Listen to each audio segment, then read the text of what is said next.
Magandang araw po sa inyong lahat mga kababayan at welcome back dito po sa Pinas News Review at eto nga mga ka-review natin, kumanta na. Nako, OMG lahat nagulantang. Gawain kasi nila kaya binintang. Ayan mga kababayan, patungkol po riyan ang ating alamin at bibigyan ng reaksyon ngayong araw na ito. Pero bago pong lahat mga kababayan, sa mga di pa po nakapag-subscribe sa ating munting channel ay pasubscribe naman po at palike na rin po ng video ito. Maraming salamat po at eto na nga, simulan na po natin to.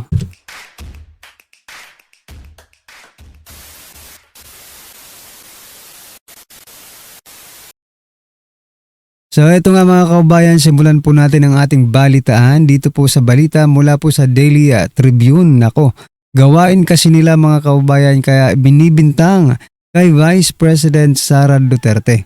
Ito po yung pinakabago nilang pakawala, no? Na siya, sino ba ito? Madriaga.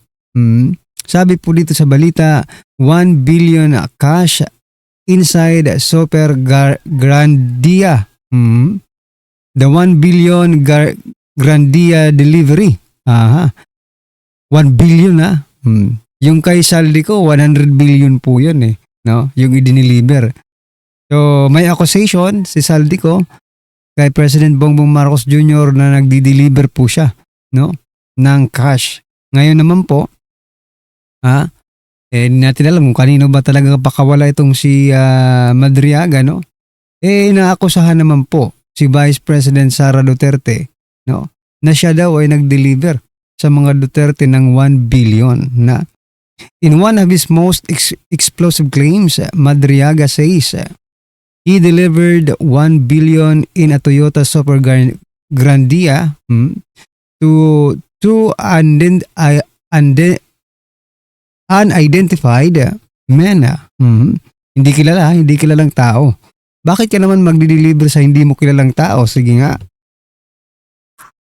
Later, allegedly validated by then President Rodrigo Duterte. If true, kung totoo. So hindi pa ito totoo mga kababayan. Grabe naman. The movement of such staggering sums raises questions about shadow financing, campaign war chest, and illicit flows during the Duterte years. Ayan mga kababayan. So kuhang-kuha, no? Kuhang-kuha po nila yung mga ginagawa nila. Kasi parang ganito rin po ang sinasabi ni Saldico. Sino po ba ang paniniwalaan natin mga kaubayan? Itong si Madriaga or si Saldico, no?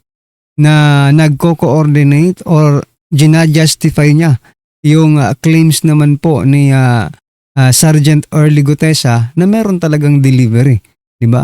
Ng mali-malitang pera, no? Malabo po itong kay Madriaga. Sabi nga ng mga political analyst, no, mga kaubayan. This is sabi ni Attorney Topacio. Political stunt po ito, no? Grabe po talaga itong ginagawa nila. Klarong-klaro na pamumulitika po ito, mga kaubayan. Kasi binira sila ng una eh. Ginagaya din nila ngayon yung kanilang parang modus operandi dito kay Vice President Sara Duterte. Sino naman ang maniniwala sa inyo? Kayo lang. Pero wala rin naman kayong magagawa kung yan talagang gusto nyong paniwalaan. Kung gusto nyo pong paniwalaan si Madriaga, then good luck po sa inyo, di ba? Tapos kailangan patunayan talaga ni Madriaga ang kanyang mga sinasabi. Sana nga mga kaubayan, itong mga nagsisiwalat na mga ganitong mga expose. Kapag hindi po nila napatunayan na totoo ang kanilang sinasabi, dapat siguro silang parusahan. Dahil sinisira po nila ang isang pangalan, di ba? Mapanirang puri, kumbaga. Anyway, magano ka lang, antayin mo lang, no, Madriaga. Darating din ang oras mo.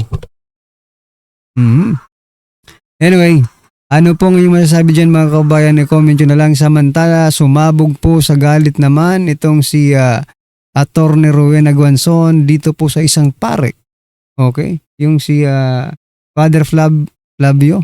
Oh, yun yata yun yung nagsampa ng plunder case against Vice President Sara Duterte. Aba ito mga kabayan. Ha? Dating COA Commissioner, Attorney Rowena Guanzon, nagsalita mga kababayan. Ito, pakinggan po natin to. Ako naman, you can file. Hindi ko sinasabing wag nyo siyang filean. Ang point ko doon is, filean nyo rin si BBM. Diba? To be fair. Kaya hindi po ako nagde-defend kay VP Sara doon sa first impeachment case na sinabi ko, hindi yan pwede. There's no due process, and kung COA lang din na report ang inyong basihan, sinabi na ng COA Yes. na what do you call this? Yung No wrong oo, doing. may unmodified opinion na sila dun At saka ang point ko dun, hindi po yun plunder pag hindi mo na-liquidate ang confidential fund. Kasi I'm so sorry na lumabas na lahat ito. I'm so sorry because I really feel for her, and I considered her my friend. Even Secretary De Lima, when she was in DOJ, had unliquidated confidential funds. I'm sure meron dyan sa DND, sige bo, tingnan nyo. Lahat naman yan sila may unliquidated confidential funds. It doesn't, especially Bongbong, ha? Billions, biro mo yun, billions. Pero tama yung pag-liquidate niya kasi, kaya hindi makita ng butas. So ang ano ko lang doon is, it's an auditing matter na kung mali yung niya, yung hindi tama yung pag-liquidate niya, ipapasoli sa kanya ng COA. Yan po ang COA rules and practice dyan.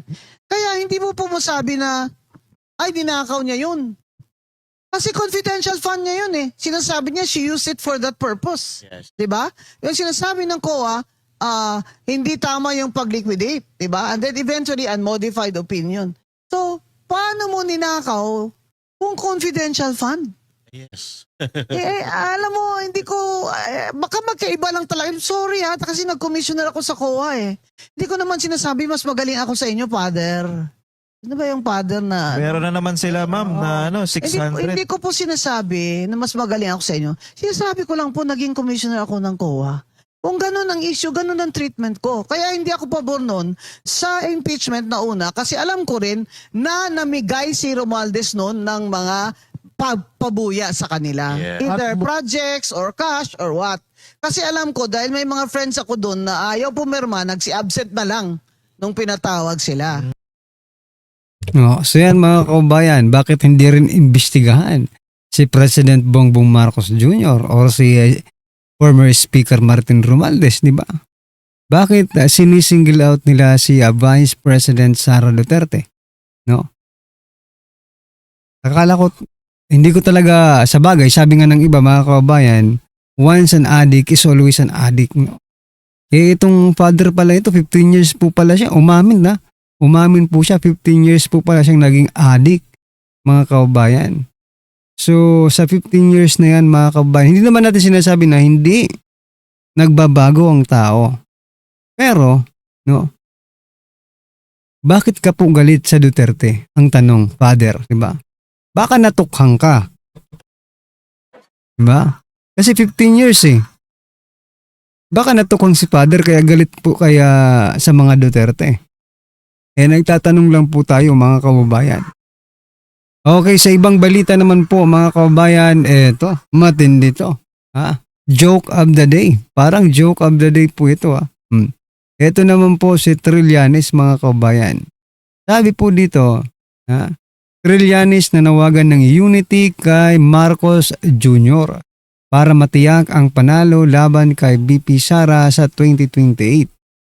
Ang tanging paraan para masiguro natin na hindi Duterte ang mananalo sa 2028 ay mag-unite with the Marcos base. Ayon po yan kay Trillanes. Nako, kahit magsama-sama na po kayong lahat. No? Magsama-sama na po. Bakit ba? Bakit ba ano kayo? Bakit ba ayaw na ayaw yung makaupo si VP Sara? No?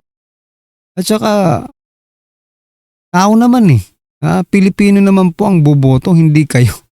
Kahit magsama-sama kayong mga partido kung ano man yan, di ba? Taong bayan po rin po ang boboto, hindi naman kayo.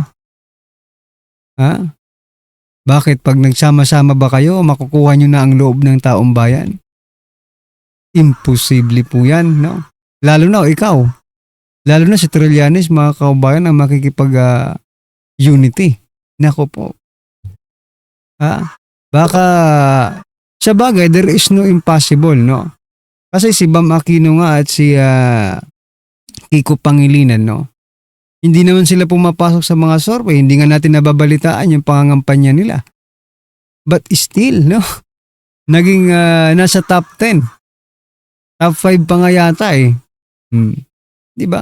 There is no impossible if you have. Di ba? Ganun lang yun eh. Sige na.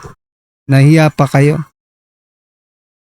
Hawak nyo naman ang COMELEC. Bakit pa? Kailangan ninyong mag-ano dyan. Drama-drama. Yeah.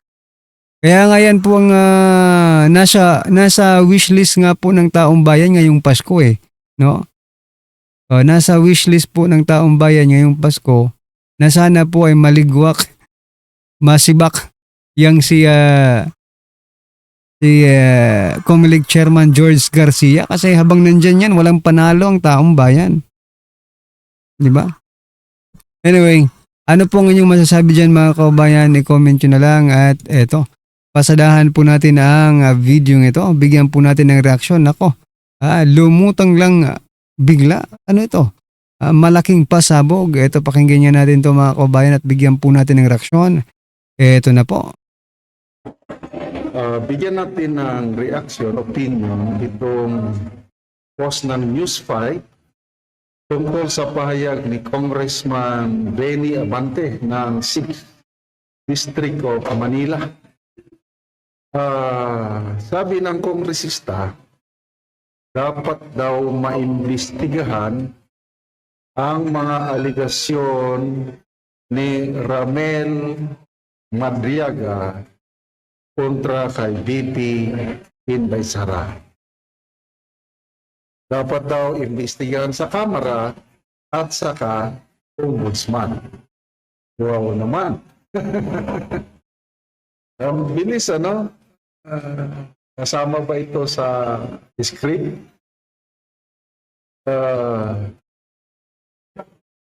Isa-isahin natin.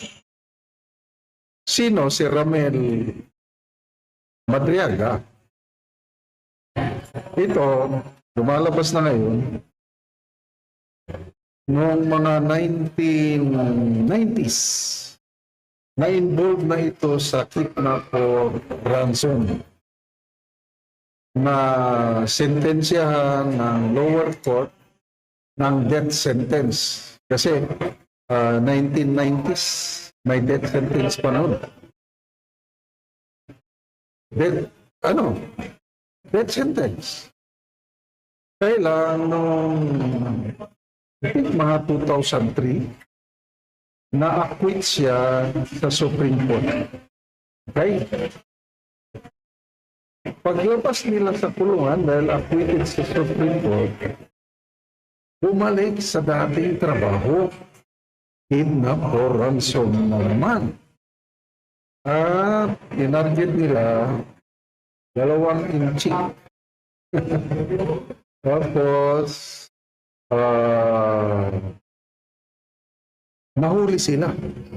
At noong 2023, nag-announce na ang PNP, ano ba ang 2023? Si General Acorda pa ang PNP chief no? Pinagmalaki nila na in just one day, totally wipe out ang isang notorious kidnap for ransom gang sa pangunguna ni Ramel Madriaga. Okay? So, itong tanong. All the while, 2022, 2023, nag-ooperate itong Ramel Madriaga bilang notorious kidnap or ransom gang leader Yung pala ang PNP o ang administrasyon ito, wala silang kalam-alam na habang habang pangulo siya ng kidnap or ransom na pinagbayabang ng PNP na na-dissolve na nila, hindi nila alam na ang Ramil Madriaga na yan, yun din ang naging aid din ni Bibi Sara.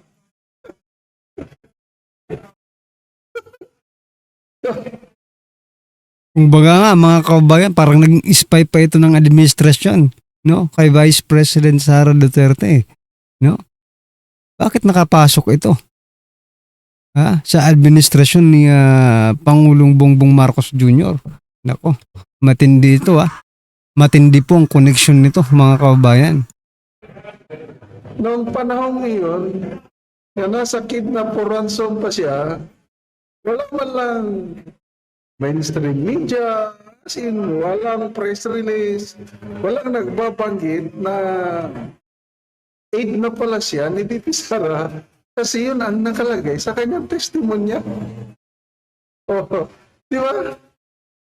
Tapos ito ngayon, ang paimbestigahan ni Congressman Abante, malala ko tuloy si Supreme Court Justice Noel T. Hama, maestrado na yan ng Korte Suprema, nagbigay siya ng comment na isa sa pinaka-unbelievable na testimony na saksihan niya, parang ikinumpara niya sa Saldico testimony, although in this sworn statement, kaya lang yung Saldico testimony, yung pagbanggit niya sa mga inakusan niya, klaro na siya. Siya ang chairman ng Committee on Appropriation. Siya yung right-hand man ni Martin Romualdez pagdating sa pera. At yung mga resibong inilabas niya talagang klaro. So yun ang mas kapanipaniwala na imbestigahan na pahayag dahil galing siya, insider siya Tanong, meron bang initiative ni Congressman Abante para imbestigahan yung mga binulgar ni Saldico na mga insertion whatsoever, yung mas kapanipaniwala na testimony, wala sa kanya. Mas maganda pa nga mga kabayan kung itong House of Representatives ay nagkaroon po sila ng inisyatibo, no? To investigate, no? Yung mga allegations, no? Ni Representative Saldico. Kasi mas kapanipaniwala yon. At sabi ko nga kanina, it really justifies, no, the statement, no, sworn statement of Sergeant Orly Gutesa. No, doon po sa mali-malitang basura na tinatawag nga nila, no? Yun din po ang naging pahayag ni Saldico. So, pero wala po silang ginawa, mga kababayan. Yung House of Representatives wala pong ginawa. Tahimik po sila. Pero pagdating po dito kay Madriaga, nako, mabilis pa sa 4:00. Ang tanong, bakit kaya? At magkano kaya ito? Diba? Anyway, mga kababayan, ano po ang inyong opinyon reaction patungkol po sa video ito? I-comment nyo na lang po. Maraming salamat po.